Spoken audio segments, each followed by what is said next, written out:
Ooh, I like this map. So, and I like this color. sillySeth in purple as the Slavs on the bottom left, and Cychreus in teal as the Vietnamese on the top right. I don't think I've seen the Slavs or the Vietnamese played before.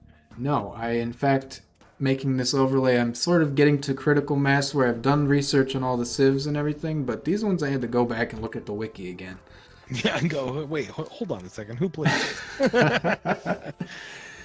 But Mega Random serving us up with something a little interesting here. It's like a little bit of a continental situation. I'm kind of into that. A lot of wood in the middle, but if you wanted to go something silly with boats, you totally could. Definitely worth considering fishing. The fish are a little bit spread out here, so they're going to be exhausted pretty quickly, but not bad.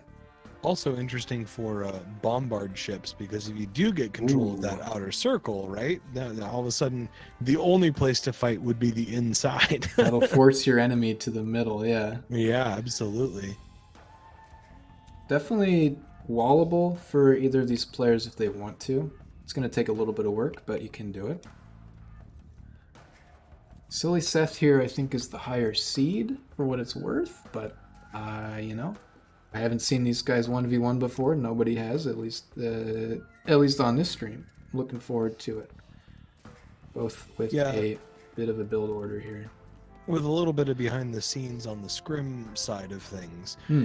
It's been really interesting playing with the Wisco boys, because there's a big drive to just see everybody do better, right? Like if I'm not going to win, I want to see you win, so I'm going to play my hardest because I want you to play your hardest. So it's been fun to watch sillySeth and Cychreus scrim, just because they're so tightly matched. I think their seeds, the 4th and 5th seed, is pretty legit in terms of accuracy. We have some, I don't know if you saw this chat. OMFG lol what? I don't know if we had some scout action or what going on here, but must have. Oh no. Maybe he realized what map we're on. Could one be. One of the bonuses of the Vietnamese, by the way, of course, you can see where your enemy town center is. Oh, interesting.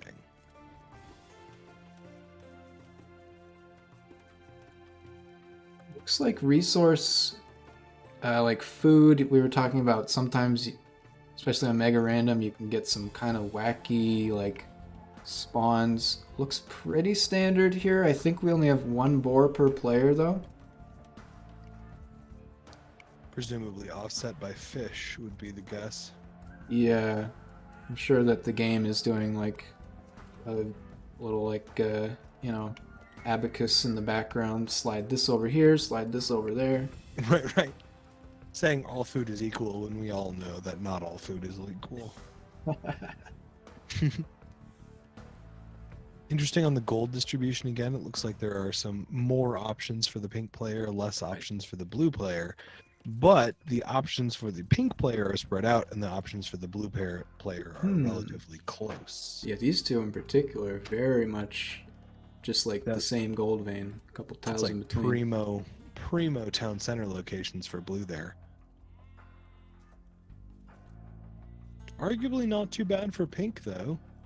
Yeah, all the resources. Stone gold. Pink's town center a little bit closer to the water. It's going to mean their resources are more forward, a little more exposed maybe, but I'm going to start another poll on the stream. We should just have a tourney 1 year where it's only Mega Random, because this is great. Like what is this? These are huge mineral deposits.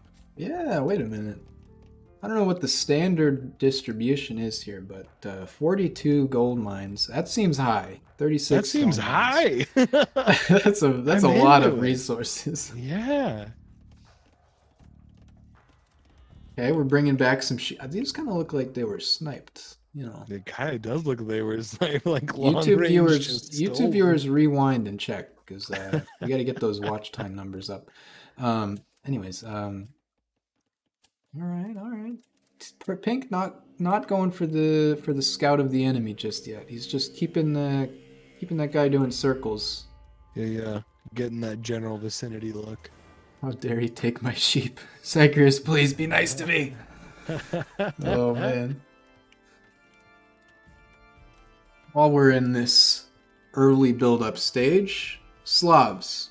Unique unit, the Boyar, just kind of, I think I said these guys are, okay, yeah, resistant to melee attacks, Vietnamese with the Rattan Archer and the Imperial Skirmisher upgrade.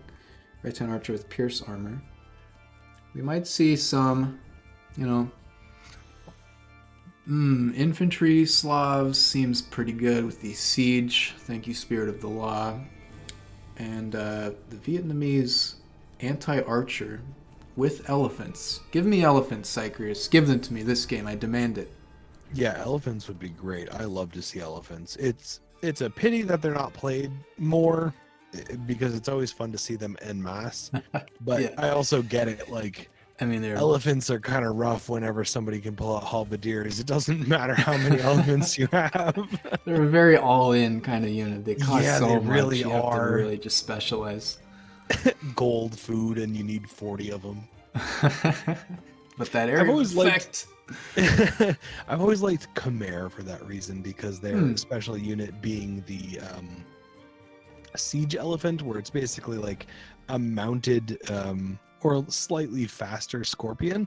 It's like that, it's got some potential to be interesting, but it really is that all-in unit.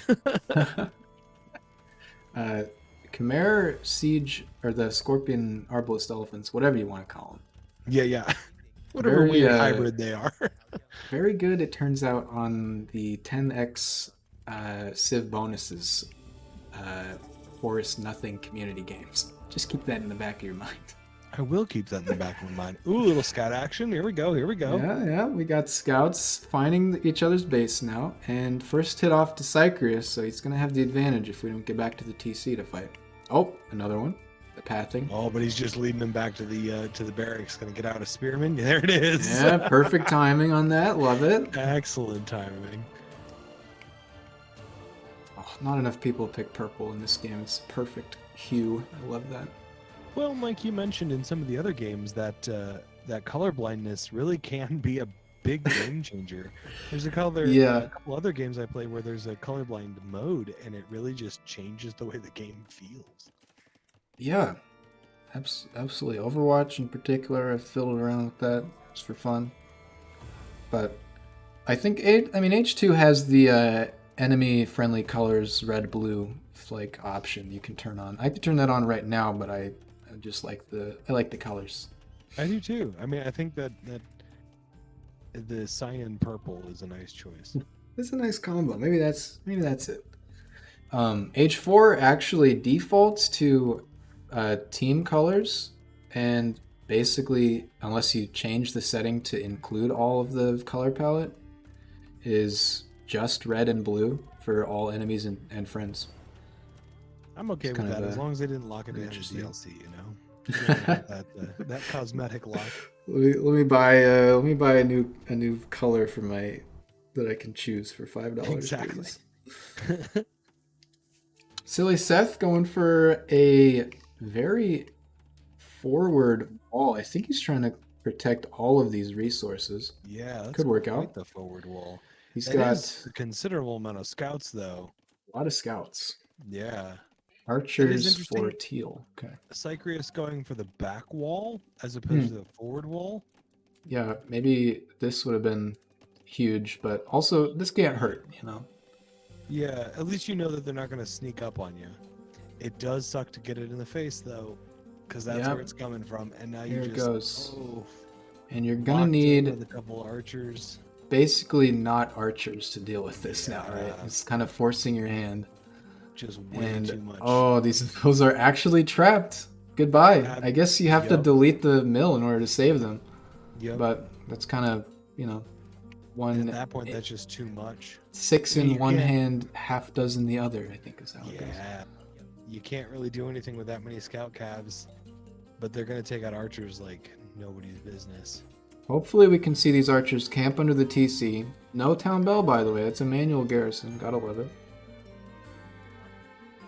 Interesting, too. I suppose you could try and wall off that one section and then continue going? Yeah. I don't know. These scout cav are really proving useful, though. This is And that is what, 6 of them? We got six out on the field, 4 spears back at home just in case. And the archers trying to deal with it, but they might get one. But at what cost? I'll tell you what cost. 5 villagers. I almost got that one out. Yeah. It's a good roam for sure. Like getting some interesting, not only information, but yeah, picking off that one right there. The wall builder. We didn't need that one anyways. Nah, she wasn't doing nothing. This is like just taking a big bite out of the map. It's interesting. I like it. Good micro on the archers, just picking them off as they go. We are reaching pretty good mass on these archers. They are some very low health units, though. If they get within range, they could quickly lose the advantage. I think these are going to be able to clean this up, but the damage has been done. Yep, it's at least 2. I think we're down to 3 scout cav. Yep. And look like, what do we got? 12? Like, 2/3 of your eco just idling, too. It doesn't feel good. Yeah, it never feels good. Because you're kind of just stuck leaving them there. It's the archery ranges. Okay, we're changing it up a little bit. 2 archery ranges for pink. And we've got wheelbarrow coming in. These archers are going to be able to take care of everything now. Yep. And we'll see if Teal can get those walls up or otherwise defend. Right now, I think, well, there's still some scout cavalry coming out. I wouldn't be surprised to see sillySeth pivot. There's some skirmishers now. Yeah. That's what the archery ranges are for. I always forget you build the counter to archers in our archery ranges still. So always interesting though. So Cychreus building with some more farms there. There's a large amount of wood on Cychreus' side, but Seth is pretty generally like down on resources. I don't know if it was just the amount of scout cavalry that he was building, or if he's just much more evenly distributed across disciplines, if you will. That's a rough fight against skirmishers. I mean, I think some of it might be the pressure, but also Seth probably is just a little bit more optimizing what he's gathering and then spending it. Like per villager input. Yeah, I believe that.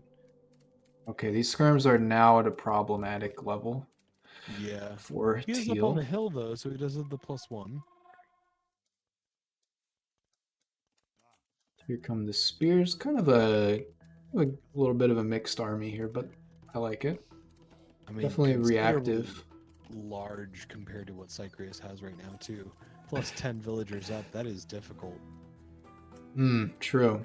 Yeah, that difference is just going to keep snowballing, especially if we don't see any more eco investment, like for a second town center or something from Teal. But also, we got a bit of an overchop now. These scouts are going to get some more picks. Yep. Which is never fun when you've got saves that them woodline exposed. Yeah, it saves them all. Well, it saves most. Yep. Yeah, so now I guess this wood is safe behind palisades. But now he's moved the skirms up towards where the archers were previously, so he's just using I think he's just using the scouts as bait. Yeah, that could be. He's going to move the skirms in. Yeah, there it is. Skirms aren't going to be particularly effective raiding unit, but just parking them here and forcing your enemy to deal with them, definitely a problem for Teal. And if you got a villager who's just stuck there, it might be an effective enough raiding unit. You're going to push them away at least, yeah. Yeah, Cychreus has the resources to do another TC, but I don't know if it's a good idea now. Like the military count is too much in the enemy's favor for Teal. sillySeth, I think, is just keeping a villager up here, just circling around. Yep, just keeping it going wherever he feels like it. I feel that. Yeah, why not, right? You got the resources, you got no eco pressure. Scouts in your enemy's base, moving in skirms from the left and scouts from the right. Woof. There it goes. Yeah, Seth could click castle at any point here. That is if he chooses to do that. The up to castle would be a good way to go. Yeah, I mean, it's either that or double down on this this raid. But you can only get so much value out of this. Yeah, it is a but lot, at the same time, like, if it's working, it's difficult to say, hey, I need to stop doing it. Yeah. Archer's doing work on the scout cav. Cleaning that up. Yeah, these skirms just pulling back for now. I think he just wants to fall back and mass up for Castle Age. Yeah, hit that castle and go. If I'm not mistaken, I think elite skirms are castle, right? Yeah, and the Vietnamese here, not the Slavs, get Imperial skirms upgrade as well.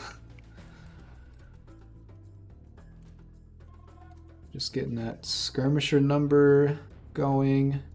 That's tough though. Like, when you have such a small military, is it worth trying to invest in monks to keep them up and alive, or is that just an additional investment? Because that's an interesting question for like trash, right? Like trash is going to essentially overrun you, but if you don't have the economy to support those numbers, do you try and support it with monks and try and heal up your guys and get extra value out of them? Like, what's the trade-off here? Because this is, I mean, just looking at those number of skirms, there's no way that number of archers could handle them. Even those scout calves will not be enough to handle them. Yeah. And there goes one archer. Woof. Interesting to see sillySeth just kind of committing to this trash play with 17 on food, 10 on wood, and only 4 on that gold mine. Yeah. And Cychreus, very, very effective. Maybe a wall here to delay any raids coming through, but just keeps getting pushed off that gold. It's kind of the point of pressure right now. Yeah, absolutely. Like you said too about that overchop, that's kind of the difficulty with maps like this, is like, what should my wall look like? It becomes a very difficult question because you want to wall optimally, and some of those optimal walls involve essentially one line of wood between you and the enemy. And as we've seen in previous matches with various siege, that's not enough. Sometimes you need an entire black forest, and sometimes that's not enough. Sometimes that's not even enough. Cychreus now dropping down the market. He's going to try to buy his way up to Castle Age himself and catch up. Also with a few more walls looking to secure things. But sillySeth is not just going to sit back and relax right now. He's going with the towers, trying to deny some resources. Towers, though. Yeah, maybe enough to be like an annoyance with the like a little bit more up. But hey, who needs it? Yeah. Gonna be, you know, denying that beautiful double gold for now. But a lot of selling on the Cychreus side. There it is, and just enough to go castle.